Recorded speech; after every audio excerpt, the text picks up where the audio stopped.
उत्पत्ति ग्रंथ अध्याय 18। मामरे पर दिव्य दर्शन। इब्राहिम मामरे के बातूल के पास दिन तेज गर्मी के समय अपने तंबू के द्वार पर बैठा हुआ था कि प्रभु उसको दिखाई दिया। इब्राहिम ने आंखें उठाकर देखा कि 3 पुरुष उसके सामने खड़े हैं।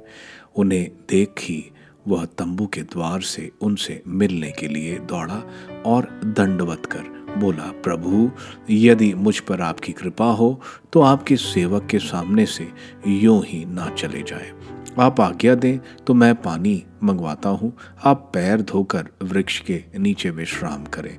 इतने में मैं रोटी लाऊंगा। आप जलपान करने के बाद ही आगे बढ़ें।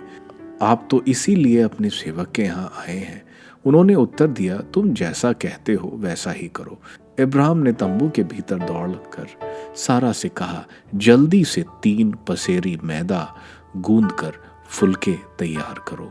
तब इब्राहिम ने ढोरे के पास दौड़कर एक अच्छा मोटा बछड़ा लिया और नौकर को दिया, जो उसे जल्दी से पकाने गया। बाद में इब्राहिम ने दही, दूध और पकाया हुआ बछड़ा लेकर उनके सामने रख दिया और जब तक वे खाते रहे वह वृक्ष के नीचे खड़ा रहा। उन्होंने इब्राहिम से पूछा, तुम्हारी पत्नी सारा कहाँ है? उसने उत्तर दिया, वह तंबू के अंदर है। इस पर अतिथि ने कहा, मैं 1 वर्ष के बाद फिर तुम्हारे पास आऊंगा। उस समय तक तुम्हारी पत्नी को एक पुत्र होगा। इब्राहिम और सारा दोनों बूढ़े हो चले थे। उनकी आयु बहुत अधिक हो गई थी और सारा का मासिक धर्म बंद हो गया था। इसलिए सारा हंसने लगी और उसने अपने मन से कहा, क्या मैं अब भी पति के साथ रमण करूं? मैं तो मुरझा गई हूं और मेरा पति भी बूढ़ा हो गया है।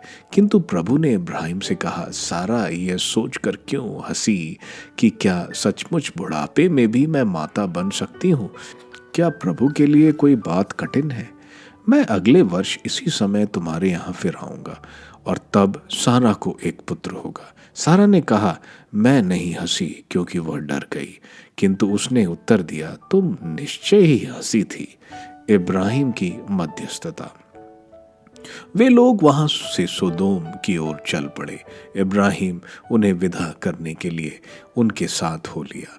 प्रभु ने अपने मन में यह कहा, मैं जो करने जा रहा हूं, क्या उसे इब्राहिम से छिपाए रखूं?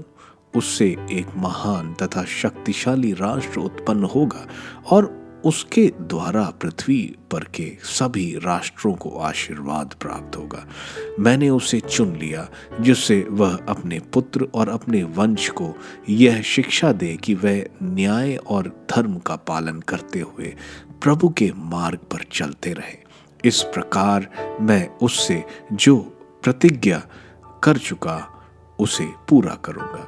इसलिए प्रभु ने कहा, सोदोम और गोमोरा के विरुद्ध बहुत ऊंची आवाज उठ रही है और उनका पाप बहुत भारी हो गया है। मैं उतर कर देखने और जानना चाहता हूं कि मेरे पास जैसी आवाज पहुंची है उन्होंने वैसा किया अथवा नहीं। वे 2 पुरुष वहां से विदा होकर सोदोम की ओर चले गए। प्रभु इब्राहिम के साथ रह गया और इब्राहिम ने उसके निकट आकर कहा, क्या तू सचमुच पापियों के साथ धर्मियों का भी नष्ट करेगा?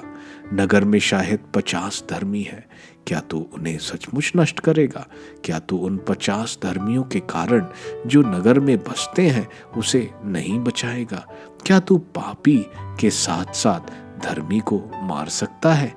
क्या तू धर्मी और पापी दोनों के साथ एक सा व्यवहार कर सकता है?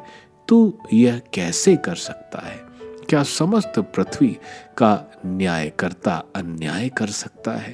प्रभु ने उत्तर दिया, यदि मुझे नगर में 50 धर्मी भी मिले तो मैं उनके लिए पूरा नगर बचाए रखूंगा।